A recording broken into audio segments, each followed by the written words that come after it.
Señoras y señores, muy buenos días, amable teleaudiencia de Emigrados Televisión que se emite desde Bilbao, Euskal Herria. Bienvenidas y bienvenidos a Panorama con la realización de diversa comunicación. Yo soy Eliezer Jiménez Julio, saludándoles desde Ginebra, Suiza. Agradecemos a Maya el apoyo técnico en los estudios centrales en Bilbao. Nuestro programa de hoy, Cuba, bloqueos, BRIC y solidaridad. El canciller cubano Bruno Rodríguez estuvo participando del segmento del alto nivel del 58 periodo ordinario de sesiones del Consejo de Derechos Humanos de las Naciones Unidas aquí en Ginebra, Suiza, donde reiteró el compromiso de Cuba con la promoción, protección y respeto de los derechos humanos basados en su carácter universal, indivisible, interdependiente e interrelacionado. Igualmente, el canciller Bruno Rodríguez desde la isla de Cuba ha reiterado y aquí mismo en Ginebra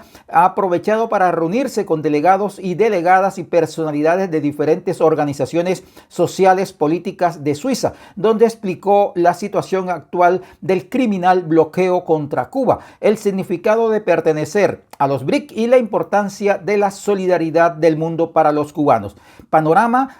y mi persona estuvimos presentes allí en esa conferencia donde el canciller Bruno Rodríguez nos explicó la situación que vive Cuba a raíz del criminal bloqueo. Escuchemos entonces al canciller. Sean ustedes bienvenidas y bienvenidos a Panorama. Cuando yo hablo de nuestros propios esfuerzos, me refiero a nuestros esfuerzos comunes, porque Cuba no sería Cuba sin ustedes y sin la solidaridad de ustedes. Y quiero trasladarle el agradecimiento emocionado de nuestro pueblo, de nuestro partido, de nuestro gobierno, por el aporte invaluable que hacen ustedes, por su enorme esfuerzo en la generación de conciencia, en la movilización internacional, en la influencia sobre los gobiernos en todas las latitudes, incluso dentro de los propios Estados Unidos. Y cuando la articulación de la solidaridad internacional se hace efectiva, se hace potente, nadie podría subestimar sus efectos ni su alcance. Por tanto, cuando digo que por nosotros mismos, aún en el peor escenario, que no tiene que ser necesariamente este, pero siempre tenemos que prepararnos para los peores escenarios, de aún mayor recrudecimiento del bloqueo, me refiero al esfuerzo de nuestro noble y heroico pueblo, que emociona el grado de unidad, de consenso, de apoyo, a pesar de estas circunstancias tan difíciles a nuestra revolución. El hecho de que a pesar de estas circunstancias tan difíciles, en el país haya un clima de estabilidad, de tranquilidad, de seguridad ciudadana, de consenso social, de participación y apoyo, cuando las desconexiones del sistema eléctrico, fue emocionante la conducta de la gente. En apoyo al 500,000 de trabajadores eléctricos que se movilizó en todo el país prácticamente sin dormir, con el apoyo de la gente, de las comunidades, de los trabajadores. Eso supone un compromiso extraordinario para la dirección de nuestro partido y de nuestro gobierno. Pero si ustedes buscan la orden ejecutiva del presidente Biden, tardía, políticamente intencionada, electoralmente intencionada, sumamente limitada, del 14 de enero, encontrarán en el texto de la orden ejecutiva un reconocimiento a la labor de ustedes. Verán en el texto directamente de la orden, yo no traje mi teléfono, donde tengo Tengo la orden ejecutiva. La orden ejecutiva menciona el consejo y la sabiduría de numerosos gobiernos, fundamentalmente de la América Latina, solicitando al gobierno de Estados Unidos que diera ese paso. Y en otro momento reconoce que en amplios medios internacionales se ha solicitado al gobierno de los Estados Unidos que revisara su política con relación a la lista de países patrocinadores del terrorismo, que es una calumnia infame la que se hace contra Cuba. Yo decía el otro día en broma, porque vengo de un recorrido por Asia, estuve haciendo visitas oficiales relacionadas, por supuesto, con los objetivos de política exterior, pero también muy relacionada con contribuir a buscar solución a las dificultades por las que pasa nuestra economía. Hice visitas oficiales a Malasia, a Singapur, a Vietnam y a Laos, y bueno, llegué directamente aquí desde el Oriente. Y puedo decirles que el nivel de conocimiento y apoyo de amplios sectores en esos países a la lucha de nuestro pueblo es verdaderamente emocionante. Yo le decía en broma a un grupo de colegas, le decía, es que nosotros hubiéramos debido conseguir otro enemigo, hablando del imperialismo norteamericano. Decía, un enemigo que fuera menos poderoso, pero que fuera más serio. Porque la descripción de lo que ha pasado con la lista de países patrocinadores del terrorismo, si no provocara enorme daño financiero y económico, e indirectamente enorme daño humanitario, parecería de comedia. En la década del 80, el gobierno republicano nos incluyó en esa lista calumniosa y fraudulenta, sin razón ni motivo alguno, invocando meros pretextos absurdos. El presidente Obama en el 2015 rescindió esa designación. La orden ejecutiva mediante la cual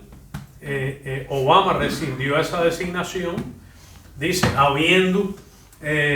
recogido el criterio de las agencias del gobierno de los Estados Unidos, la información de todas sus entidades, el reconocimiento de que no existe ninguna evidencia que vincule a Cuba con el terrorismo, el reconocimiento de que el gobierno cubano tiene una conducta que ofrece garantías en relación con el enfrentamiento al terrorismo internacional. Es decir, hace una argumentación que invoca los enormes poderes que tiene un gobierno como el de ese país, con una enorme comunidad de inteligencia y con un trabajo interno agencial.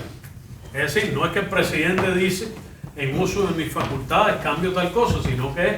un proceso transversal en el gobierno estadounidense. Entonces, bueno, Obama elimina la designación de Cuba en el 2015, pero después llega el gobierno republicano del presidente Trump y el 11 de enero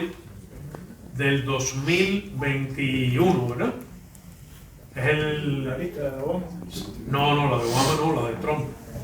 Es decir, las elecciones fueron en el 20 y tomó posesión el 20 de enero de 2021. Biden. Pues Trump, el 11 de enero, 9 días antes de abandonar la Casa Blanca, vuelve a meter a Cuba en la lista, sin la menor argumentación. Entonces, bueno, pasan estos años y se produce una gran movilización internacional contra la lista. Hasta hace 2 años aproximadamente, 3 años, era poca la mención que se hacía internacionalmente al tema de esta lista. Pero eso fue increciendo como una bola de nieve y ocurrieron cosas importantísimas como la mención en decenas de discursos de jefes de Estado y gobierno en las Naciones Unidas reclamando a Estados Unidos que sacara a Cuba de esa lista. La declaración de numerosas organizaciones internacionales, el movimiento de países no alineados, la comunidad de estados latinoamericanos y caribeños, la Unión Africana, es decir, la Unión Europea misma asumió como posición oficial el reclamo a Estados Unidos de que sacara a Cuba de esa lista. El gobierno de Colombia se convirtió en un líder internacional. Había sido con pretextos asociados al gobierno anterior colombiano que se había reintroducido a Cuba en la lista. 123 países aquí en el Consejo de Derechos Humanos suscribieron una declaración pidiendo a Estados Unidos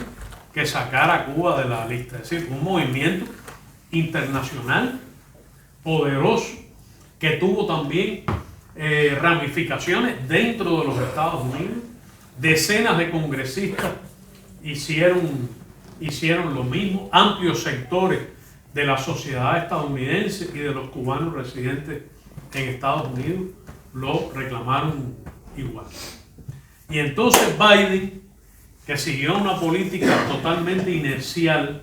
respecto a la de su predecesor republicano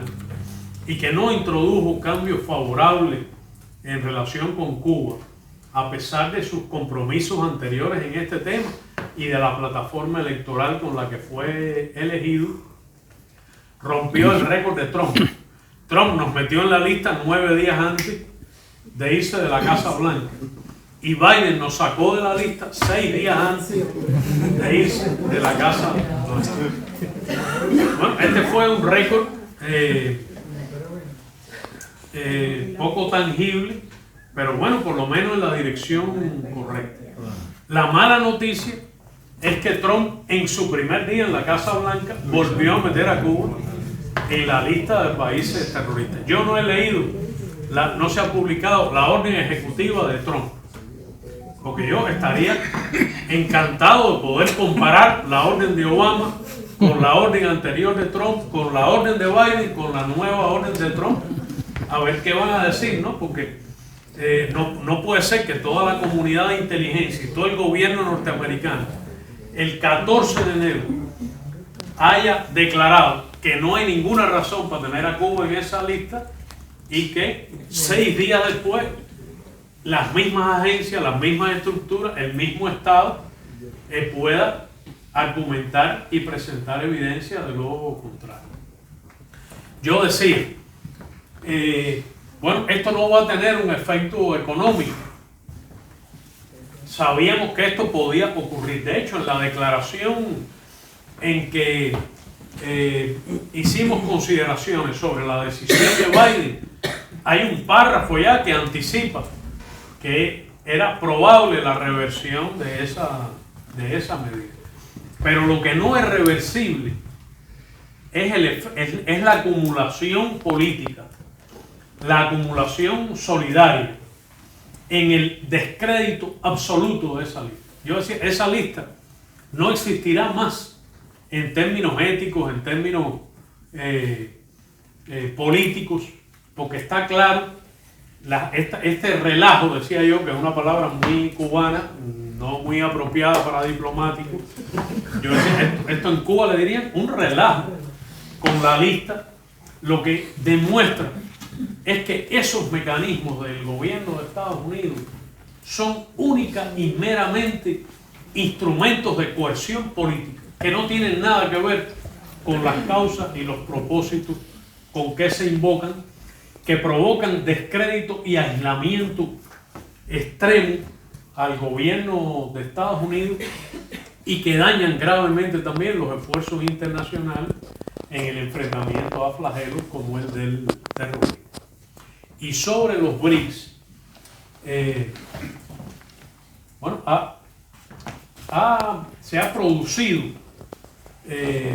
una acumulación de cambios en el balance geopolítico mundial. Martí le llamaba el equilibrio del mundo, era la frase con que lo describía, y cuando uno analiza las últimas décadas es evidente que ha llegado a su final un orden unipolar que se originó en los procesos que ocurrieron en la Unión Soviética y los países socialistas de Europa del Este, el afianzamiento de un unipolarismo extremo de los Estados Unidos, basados en una visión excepcionalista, supremacista,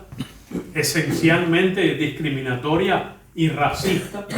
y que pretendió imponer un orden verdaderamente unipolar, una dictadura unipolar en el planeta. Los procesos que han ocurrido después a escala mundial han abierto paso a un orden internacional que se conceptúa o se le llama de distinta manera, ¿no? Algunos le llaman un orden pluripolar y multicéntrico. Nosotros usamos una definición distinta que ustedes seguramente habrán leído. La República Popular China tiene una concepción, le llama una comunidad de destino compartido de la humanidad, pero en general hay una amplia coincidencia entre los políticos y los académicos en que se ha producido un cambio y que hoy ya no es posible, con herramientas de dominación dura y pura, herramientas tecnológicas, económicas, militares, no es posible retrotraer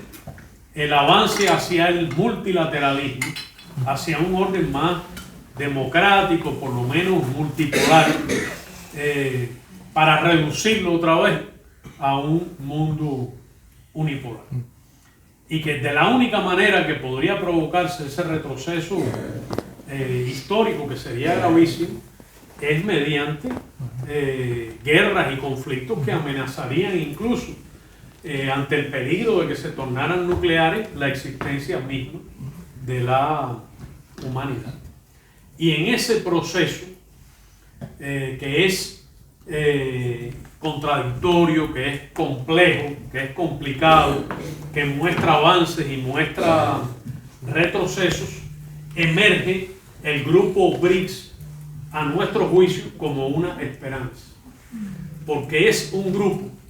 de países que coinciden en visiones económicas y también en visiones internacionales que difieren del unipolarismo y difieren de las visiones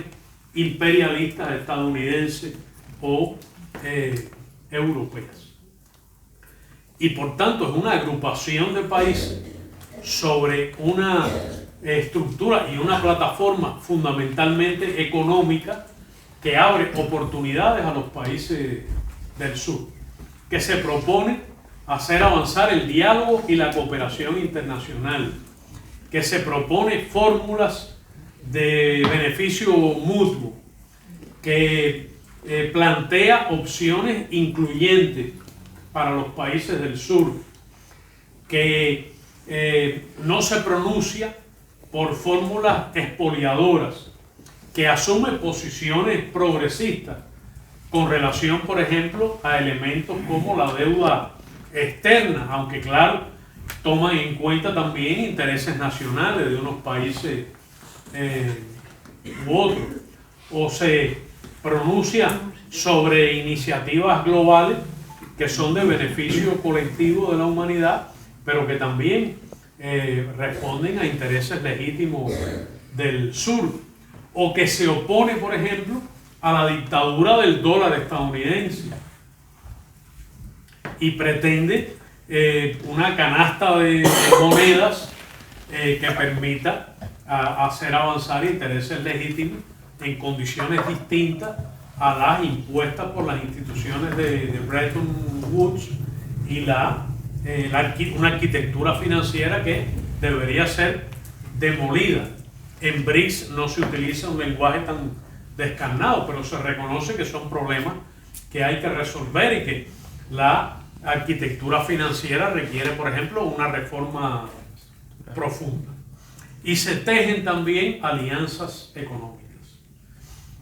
Es un hecho notable que Cuba haya sido invitada entre los primeros países a asumir la condición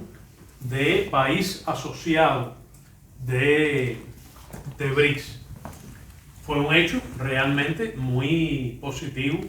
en este sentido, que favorece opciones de inserción económica dentro de los relacionamientos que Cuba tiene hoy. Los BRICS se dotaron de un nuevo banco de desarrollo que todavía es incipiente, pero que puede en algún momento ofrecer opciones de financiamiento de proyectos para países del sur. Entonces es un grupo emergente, importante,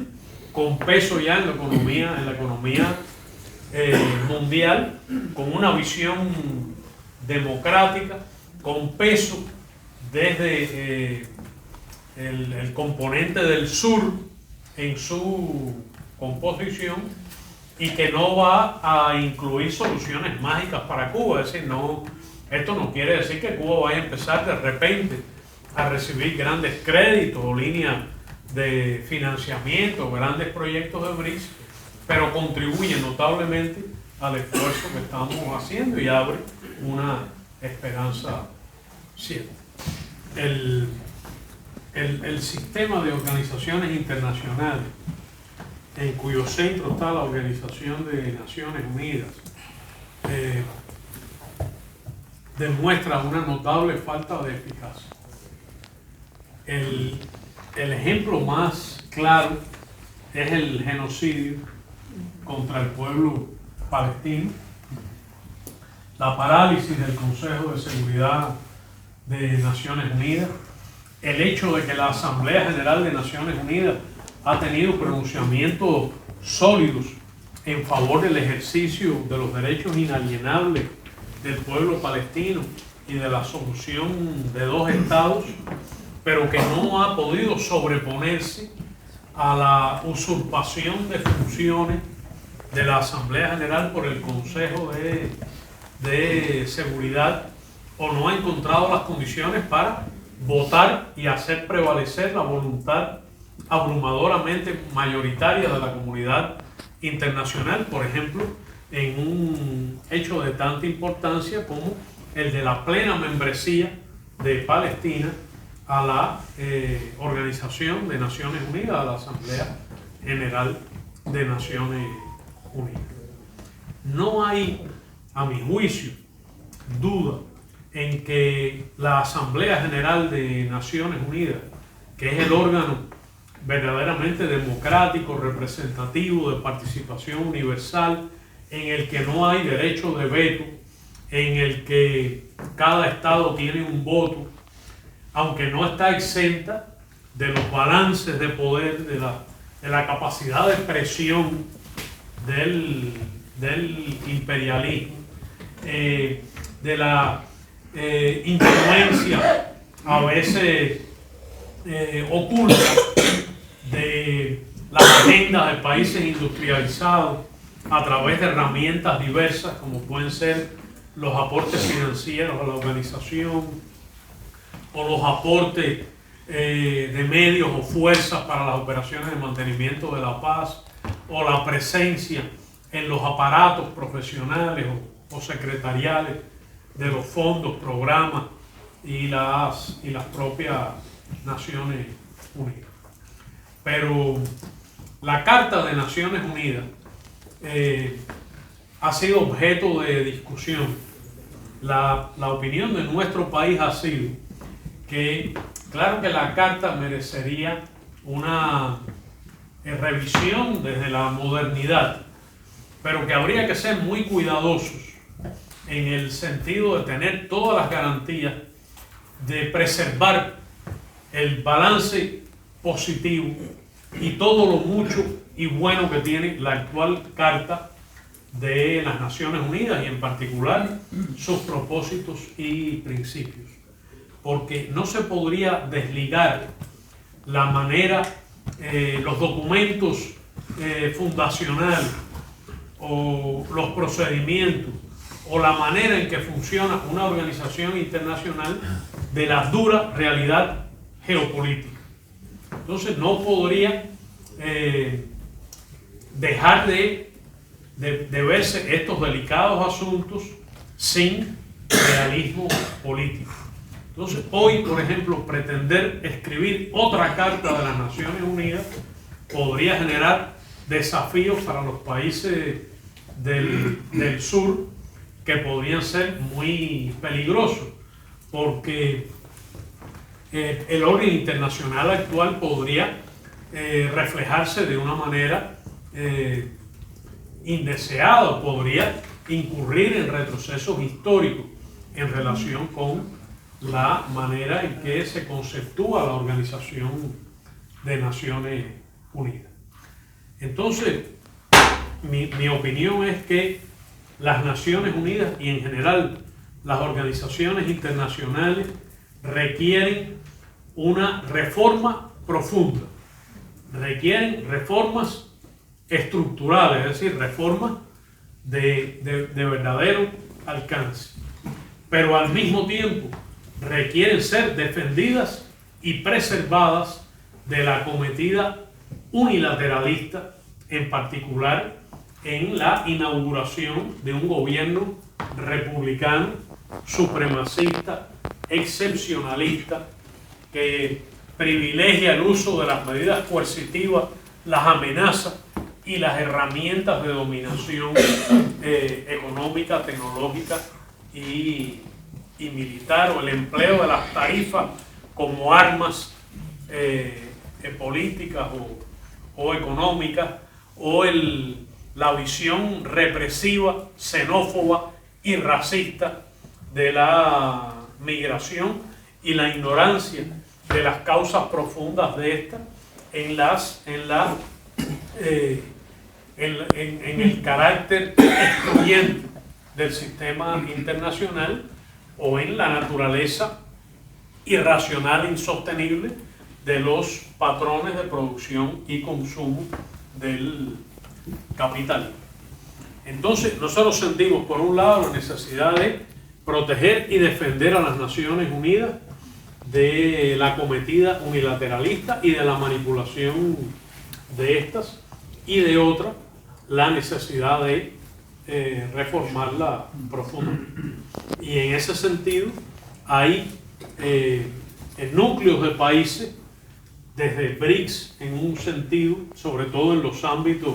de la economía internacional, o el grupo de países amigos de la Carta de Naciones Unidas, que es un grupo pequeño de países, pero que empieza a expandirse y a generar mayor influencia, unido en el concepto de defender y aplicar, observar correctamente la Carta de Naciones Unidas como elemento principal, aunque no único, del derecho internacional. O grupos de países muy progresistas, como es la Alianza Bolivariana para los pueblos de nuestra América. Hoy Cuba necesita la solidaridad internacional, necesita de todas y todos ustedes, y necesita de todo. A mí me parece que lo que ustedes generosamente han dado históricamente y aportan hoy al pueblo cubano con creces es lo que más necesitamos y es lo más importante, que es aliento, apoyo,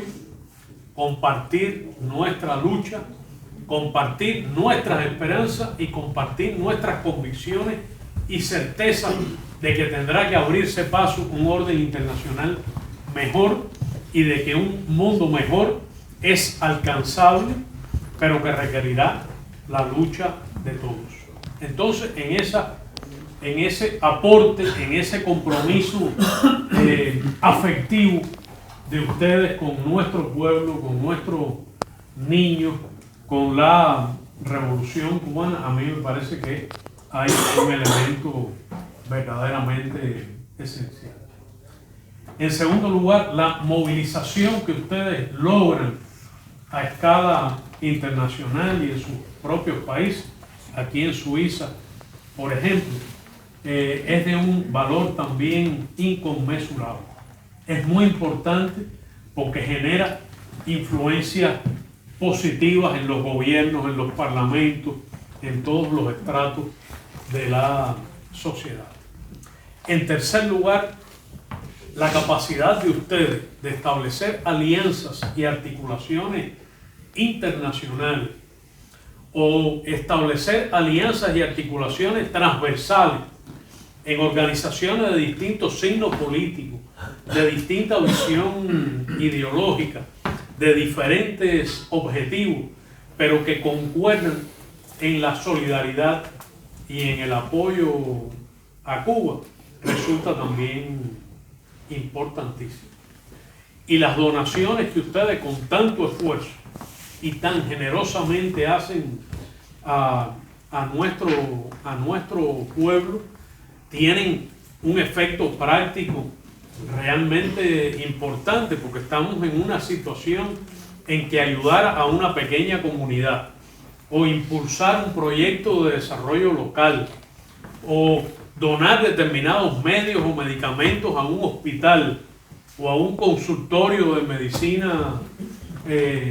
familiar o aportar determinados medios de educación a una escuela o universidad, contribuye de una manera significativa a paliar y a satisfacer necesidades en esos ámbitos específicos. Pero tiene también el efecto de irradiar sentimientos, emociones que son muy importantes para la movilización y para la persistencia de nuestro pueblo en nuestras luchas y nuestros objetivos. Pensando ya en proyectos más estructurados, a mí me parece que en los proyectos de desarrollo local hay posibilidades significativas de con pequeños aportes, pequeños desde el punto de vista financiero o material, pero que pueden lograr impactos relevantes a escala local y que a escala nacional logran un impacto anímico fabuloso. Nosotros encontramos todos los días razones para sentir profunda gratitud por la manera en que ustedes consagran sus vidas y sus esfuerzos. Muchas veces a contrapelo de políticas en los países donde pueden estar, y en el caso de Estados Unidos incluso asumiendo riesgos y venciendo obstáculos extraordinarios para hacer llegar solidaridad, ayuda y donaciones que tanto llenan nuestro corazón.